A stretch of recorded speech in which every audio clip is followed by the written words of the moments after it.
You were not born obedient. You were made obedient.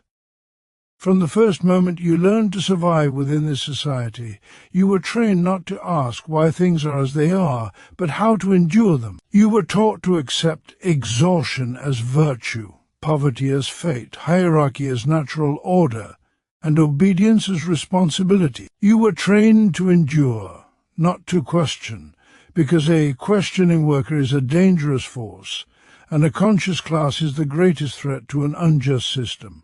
Look closely at the world that surrounds you. A society that produces unimaginable wealth yet condemns millions to insecurity. A system that praises productivity while stripping workers of the very value they create. The factory, the office, the field, the platform all hum with labour, yet the fruits of that labour are seized by a minority who neither toil nor create. This is not accident, nor inefficiency, nor moral failure. It is the deliberate logic of capitalism. Under capitalism, labour is not the fulfillment of human potential. It is a commodity bought at the lowest possible price. The worker sells their time, their strength, their creativity, not because they are free, but because survival leaves them no alternative.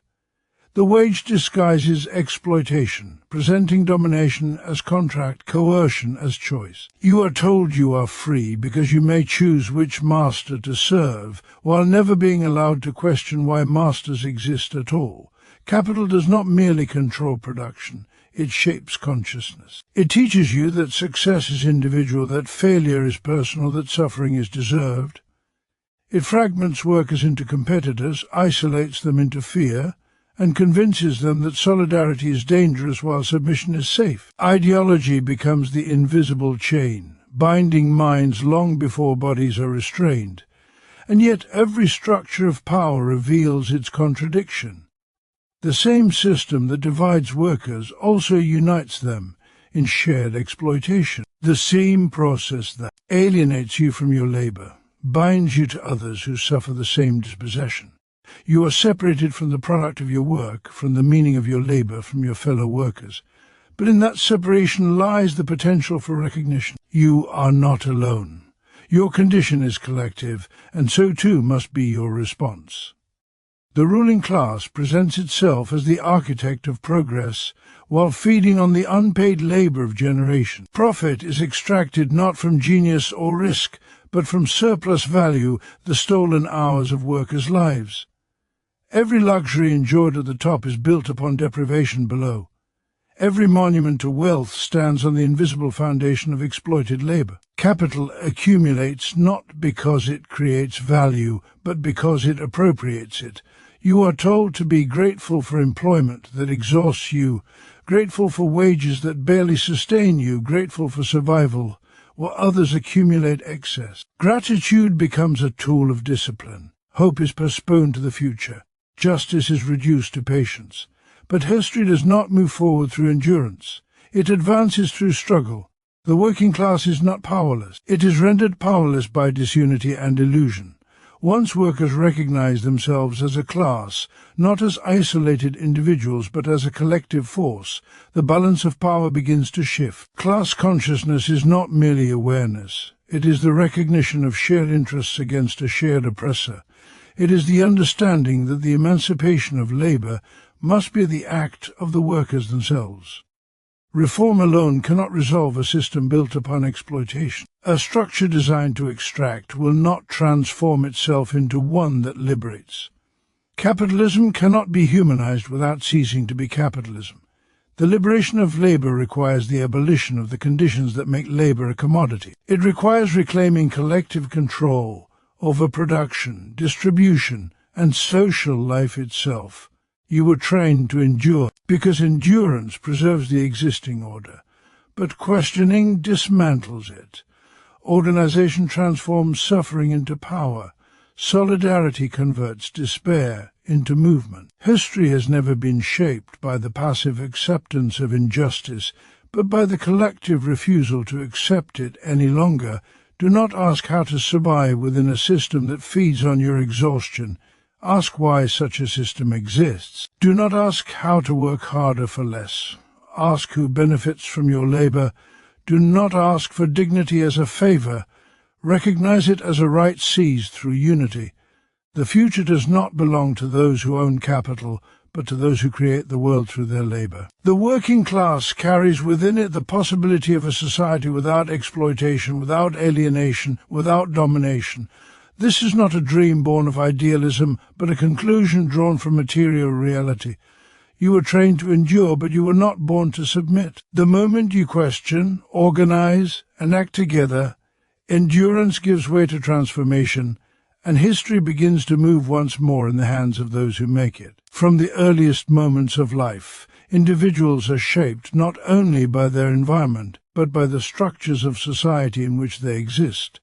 And under capitalism, these structures are designed to cultivate endurance rather than critical reflection. Children are taught to obey authority, to accept hierarchy as natural, and to conform to norms that reinforce social stratification. The education system, presented as a neutral institution for enlightenment, functions as a mechanism for instilling discipline and preparing future workers to fit into pre-existing roles. From the timing of the school day to the rigid schedules of curricula, the individual is trained to tolerate repetitive, controlled labor and to internalize the idea that patience and compliance are virtues in themselves. The emphasis on endurance begins early and extends into adulthood, shaping not only the capacity to withstand physical labor, but the willingness to endure economic inequality, social subordination, and moral contradictions inherent in a system designed to exploit. Work itself becomes the arena in which endurance is most strictly enforced. The laborer is conditioned to accept monotonous, alienating tasks without questioning their purpose, significance, or fairness. Production is organized to extract maximum value from the worker's time, while minimizing the worker's sense of ownership over the process or its outcomes. Labor is not celebrated as an expression of human creativity, but reduced to a series of repetitive motions, measured and timed to generate profit for the few who hold the means of production. In this environment, endurance becomes a psychological necessity, a coping mechanism that allows workers to navigate the exhaustion, stress, and subordination that pervade daily life. The worker learns to normalize discomfort, to see scarcity as natural, and to accept delayed or insufficient rewards, which reinforces the perception that survival depends on submission rather than resistance. Endurance is reinforced through ideology, which disguises systemic exploitation as personal responsibility or moral obligation. Workers are told that diligence, frugality, and patience are signs of virtue, while failure, protest, or dissatisfaction is framed as moral weakness. Media, education, and cultural narratives work in tandem to present social hierarchies as inevitable, and to convince individuals that the disparities they experience are the result of their own limitations rather than the outcome of structural exploitation. Gratitude is demanded for what is provided, no matter how meager, and endurance is valorized as courage or fortitude. The worker internalizes this conditioning, often defending the very structures that oppress them, perceiving endurance not as submission but as resilience, and thus complicity is naturalized as personal virtue. The economic structure of capitalism itself is inseparable from this conditioning.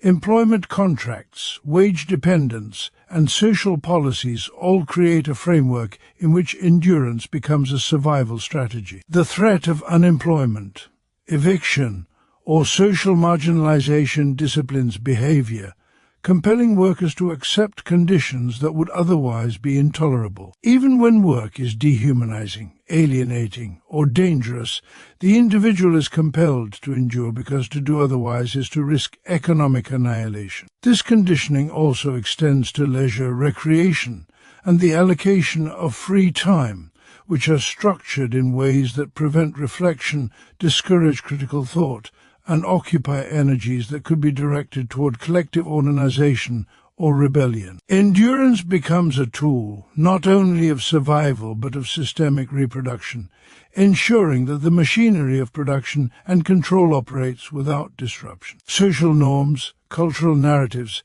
and institutional structures intersect to produce a form of endurance that is both psychological and material. The individual learns to tolerate inequality, to accept exploitation, and to normalize oppression. Endurance is framed as a personal achievement rather than a response to social conditions, which obscures the systemic nature of suffering and prevents collective consciousness. Even solidarity among workers is limited by divisions imposed through ideology, competition, and social stratification, further reinforcing the notion that endurance is the only viable response. The habitual practice of endurance becomes self-reinforcing. The longer individuals withstand hardship without question, the more deeply internalized the conditioning becomes, perpetuating the cycle of compliance and maintaining the dominance of the ruling class. This conditioning serves the interests of the ruling class because endurance preserves the existing power structures. The laboring majority is kept in a state of muted consent, their energy devoted to survival rather than to questioning the legitimacy of the system or organizing to challenge it. By teaching individuals to accept exploitation, to normalize scarcity, and to equate submission with morality, the system ensures that resistance is deferred or avoided. Endurance becomes both a shield and a prison.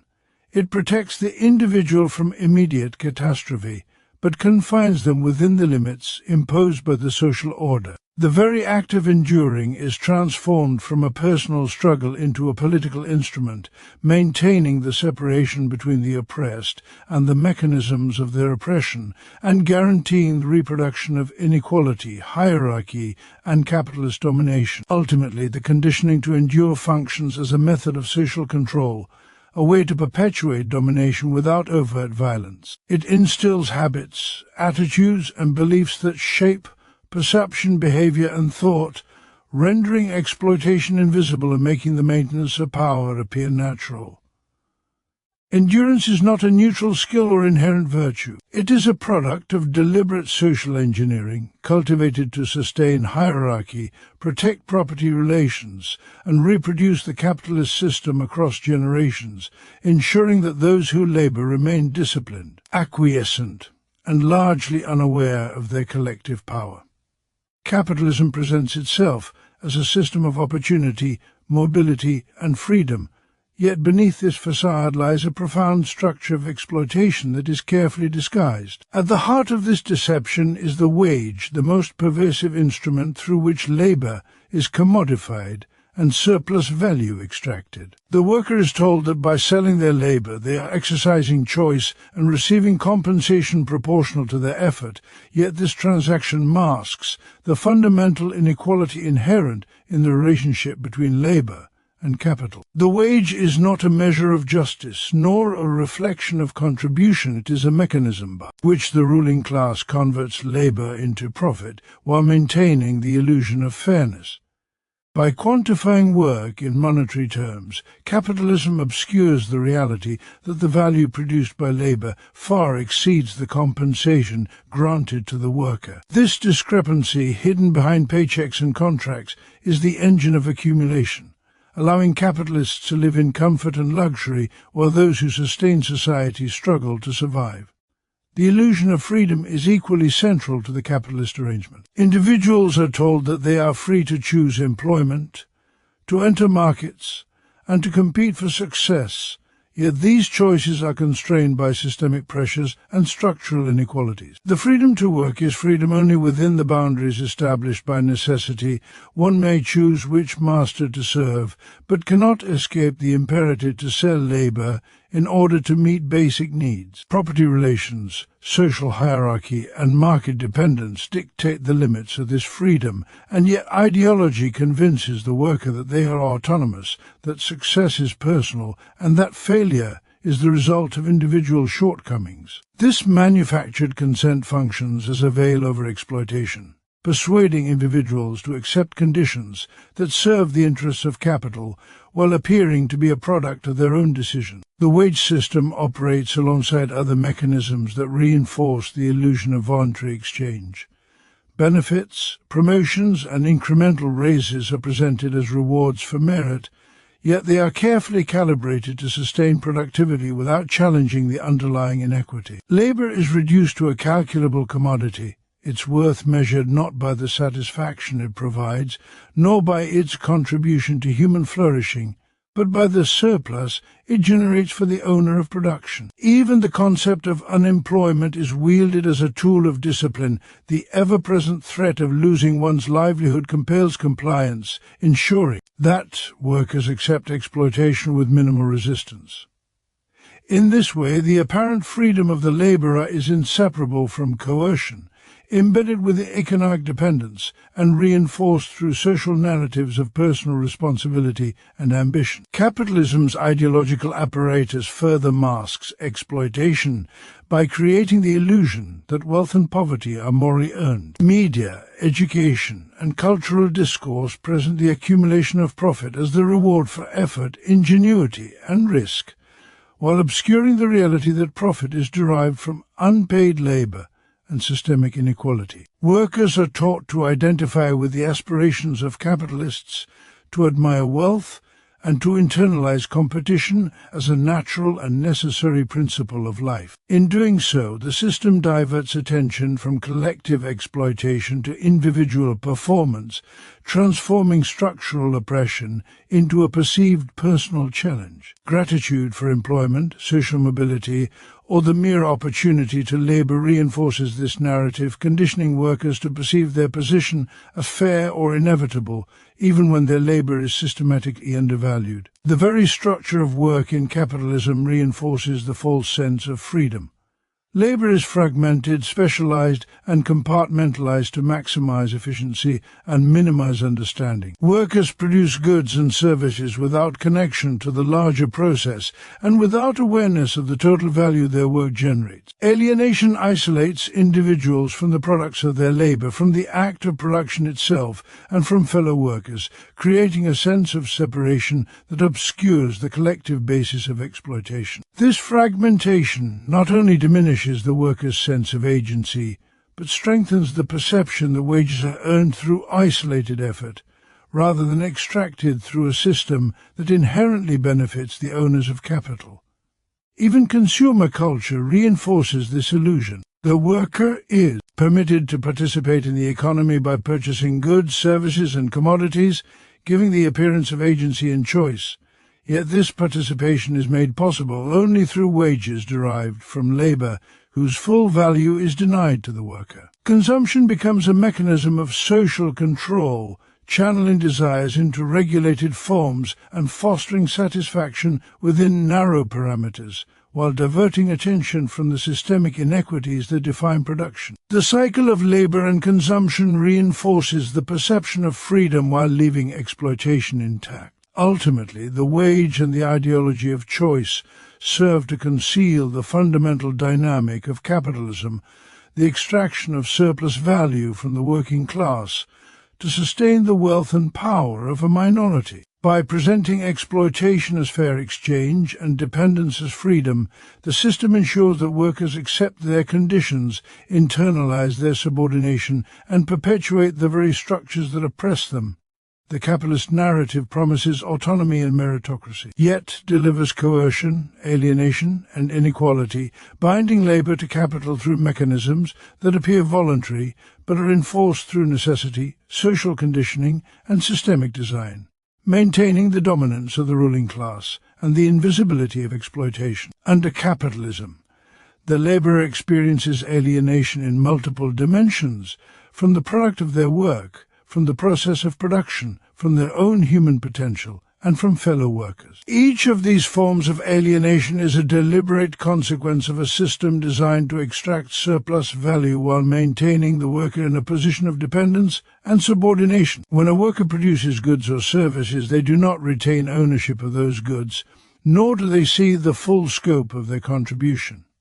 The fruits of their labor are appropriated by the owners of capital, converted into profit, and used to reinforce social hierarchies. In this way, labor becomes estranged, transformed from a creative and fulfilling activity into a vehicle for another's accumulation. The worker's energy, skill, and imagination are commodified, and in the act of producing for the capitalist, they lose a sense of connection to the outcome, to the purpose, and ultimately to themselves. The process of production itself is also a source of alienation. Work is organized to maximize efficiency and minimize the autonomy of the worker, fragmenting tasks into repetitive, narrowly defined roles that discourage holistic understanding or creativity. Each laborer contributes only a small piece to a much larger operation, often without insight into the broader purpose of their work. This fragmentation reduces labor to mechanical motions, replacing engagement with submission and eroding the sense of agency. Workers become cogs within a machine, their humanity subordinated to productivity, their skills directed by external imperatives rather than self-expression. Over time, this repetitive estrangement conditions the mind to accept subordination, to internalize endurance as virtue, and to view their labor as a necessity rather than as a potential source of empowerment. Yet alienation is not only a tool of division, it also contains within it the seed of collective potential. By fragmenting workers and separating them from the products and processes of their labor, capitalism exposes the universal conditions shared by those who toil under similar constraints. Every worker, regardless of trade, location, or specific role, experiences deprivation of autonomy, unfair compensation, and lack of control over the fruits of labor. Alienation, in creating a shared experience of exploitation, provides a basis for recognition. The worker begins to see that their struggles are not isolated, but systemic, and that they are joined by countless others under the same oppressive conditions. In this shared estrangement, the potential for collective awareness emerges, offering the possibility of transforming individual suffering into collective action.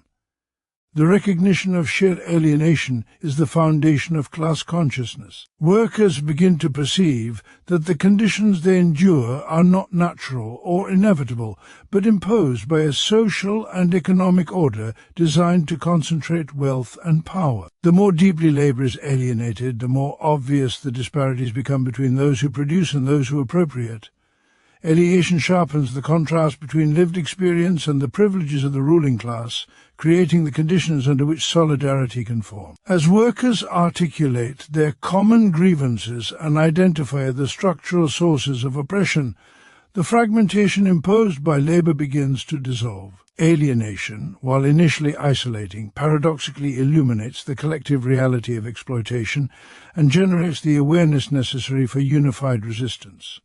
Furthermore, the social dimension of alienation underscores the interdependence of laborers. While capitalism isolates individuals psychologically and economically, it also reveals the mutual dependence of workers in sustaining production. No single laborer can reproduce society or generate wealth independently. It is only through the combined effort of the working class that production continues and society functions. Alienation, in exposing the separateness of labor, indirectly highlights the necessity of collaboration and mutual recognition among workers.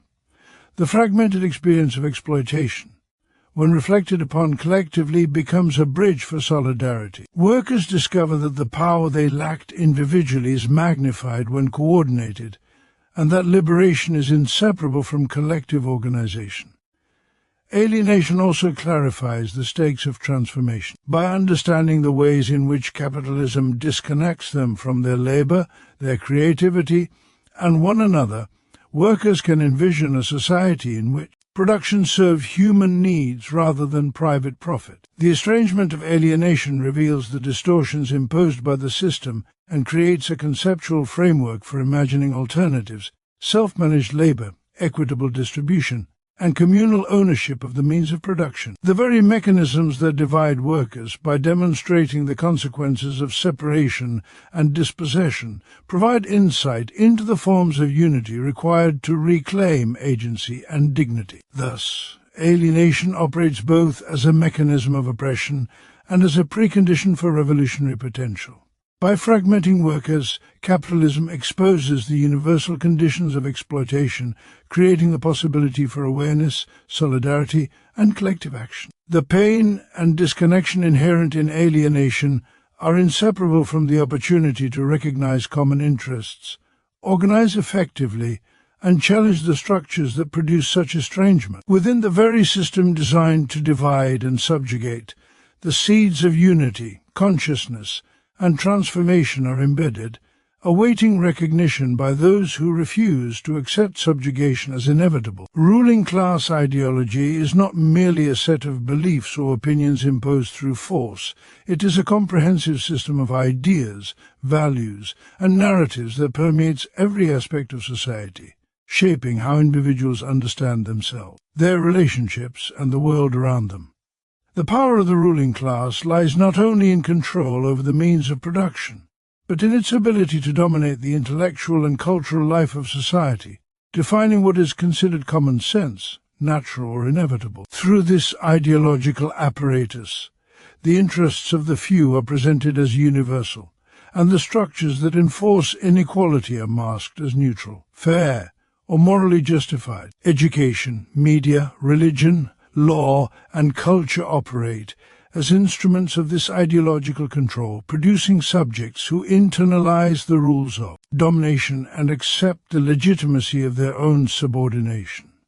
From the earliest stages of socialization, individuals are taught to adopt the perspectives, assumptions, and priorities of the ruling class. Schooling, for example, does not merely transmit knowledge, it organizes time, disciplines bodies, and inculcates habits that serve the labor and organizational needs of capitalist production. Punctuality, obedience, and competition are elevated as virtues, while critical inquiry and questioning of authority are suppressed. The curriculum emphasizes achievement within the confines of the system rather than the capacity to transform it, presenting history, economics, and politics through a lens that naturalizes inequality. By framing social hierarchies as inevitable or the product of merit, education instills a sense of personal responsibility for circumstances that are structural, conditioning individuals to view exploitation and subordination as personal failures rather than systemic injustices. Media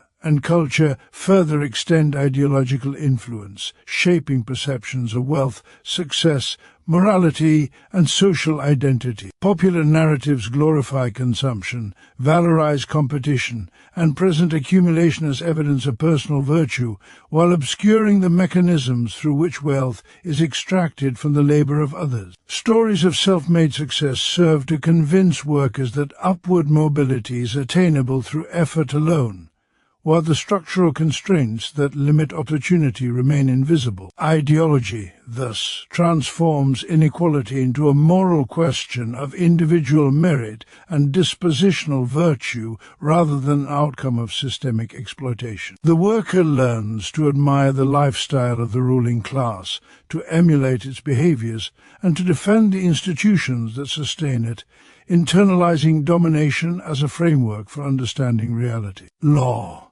politics, and social institutions reinforce these ideological structures by codifying and legitimizing the interests of the ruling class. Legal frameworks present property, contracts, and labor relations as neutral or fair, obscuring the exploitation embedded within them. Political institutions operate within the boundaries defined by the ruling class, offering the appearance of participation while maintaining systemic inequality.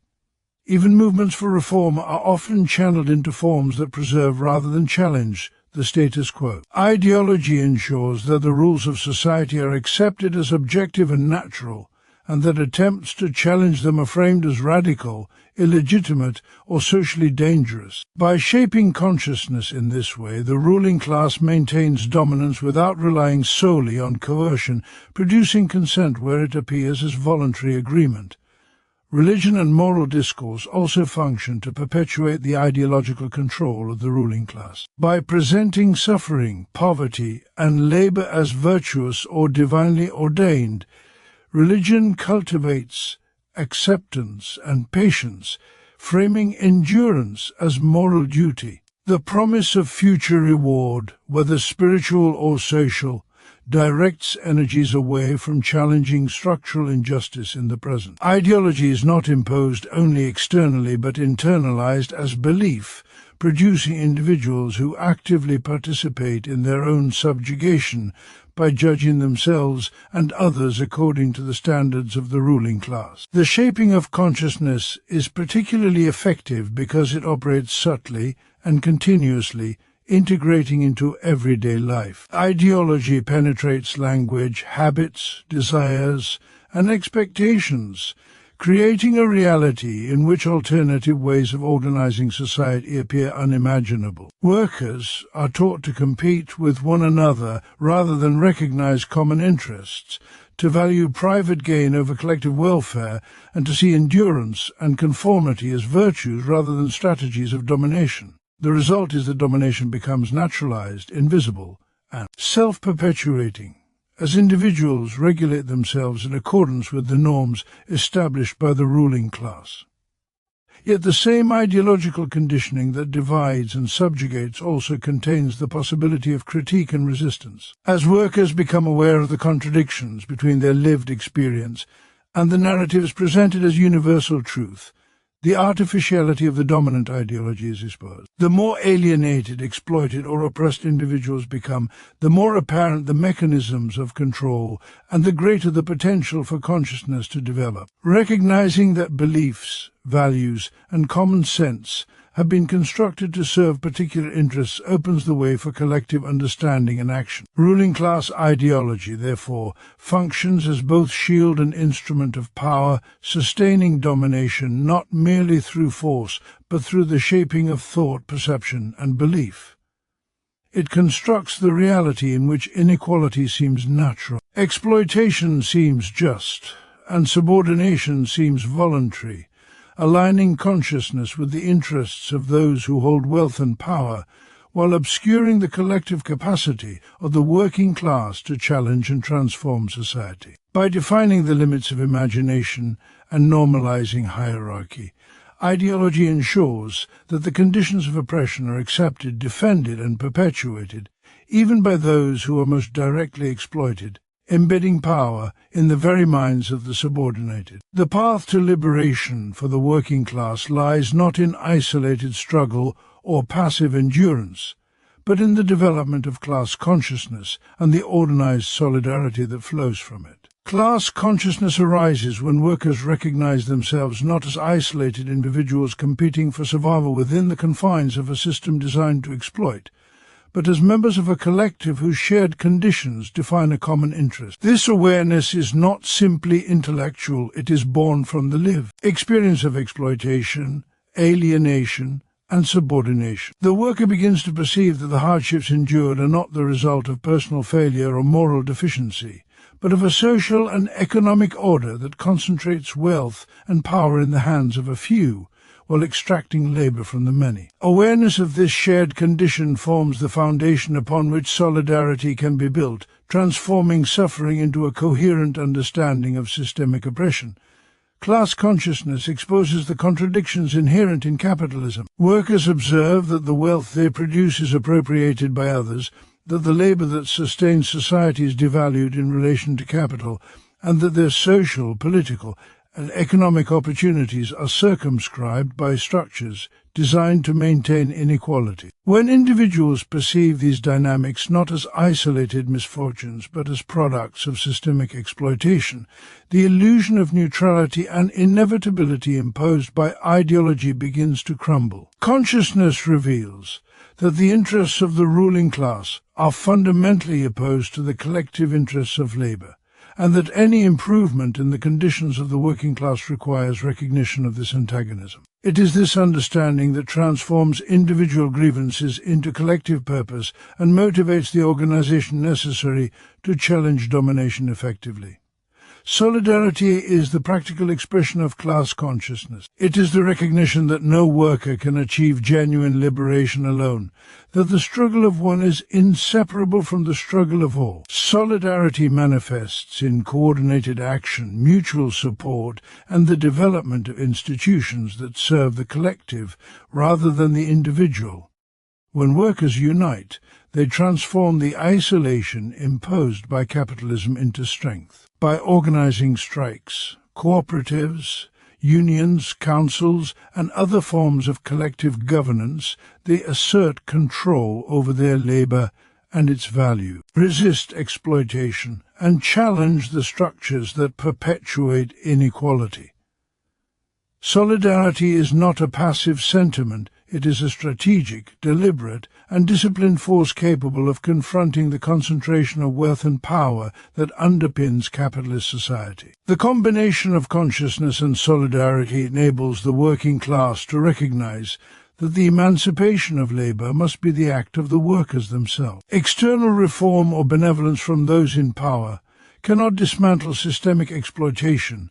The ruling class benefits from the very structures that oppress, and no concession will be offered voluntarily that diminishes their control over surplus value. Liberation requires self-organization, coordinated struggle, and the assertion of collective rights. This principle, evident throughout history in moments of revolutionary upheaval, demonstrates that the transformation of society emerges from the collective will and action of those who produce its wealth and sustain its existence. Through class consciousness, workers also develop a shared vision of alternative social relations. Alienation, exploitation, and division are revealed as socially constructed, not natural or inevitable. Workers learn to imagine a society in which labor serves human needs rather than profit, in which production is collectively managed, and in which cooperation replaces competition. This vision of a just society guides the organization of struggle, providing a framework for strategic action, negotiation, and revolutionary planning. The articulation of common goals strengthens solidarity, ensuring that collective action is directed, disciplined, and capable of achieving material change. Class consciousness and organized solidarity are mutually reinforcing. Awareness of exploitation fosters the desire for unity, while unity and coordinated action deepen understanding of systemic oppression. Workers who participate in collective struggle learn through practice about the mechanisms of power, the possibilities of cooperation, and the efficacy of organized resistance.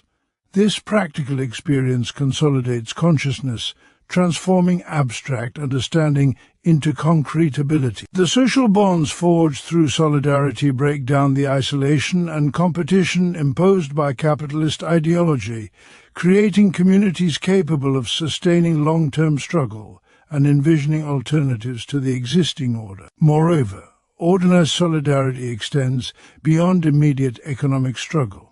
It challenges the ideological apparatus that maintains consent, contests social hierarchies, and asserts the capacity of the working class to determine its own conditions of life. Through collective action, workers reclaim autonomy over their labor, their institutions, and ultimately their society. The power of solidarity lies not only in resisting oppression, but in demonstrating that social relations can be structured around cooperation, equity, and shared interest rather than domination, scarcity, and individual gain. In essence, class consciousness and organized solidarity transform labor from a source of exploitation into a source of liberation.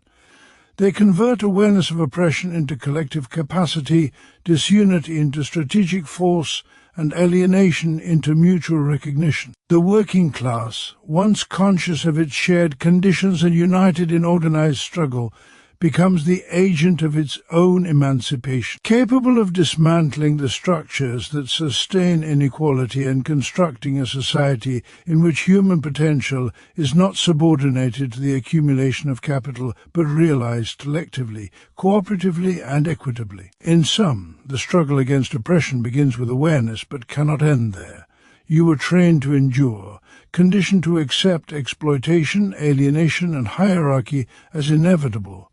Yet these very conditions reveal the shared reality of injustice and the potential for collective awakening. Capitalism disguises theft and coercion as wages and freedom, alienates laborers from their work and from one another, and sustains itself through ideology that shapes thought, desire, and perception. Yet within this system of domination lies the possibility of transformation. When workers recognize their common interests, develop class consciousness, and organize in solidarity, endurance gives way to action, Fragmentation yields unity, and submission is replaced by the exercise of collective power. Liberation is not a gift nor a gradual reform, but the product of conscious, organized struggle, in which those who produce society reclaim control over their labor, their lives, and their future. The working class carries within it the capacity to overthrow exploitation, dismantle the structures of domination, and build a society founded not on the accumulation of wealth for a few, but on the equitable realization of human potential for all.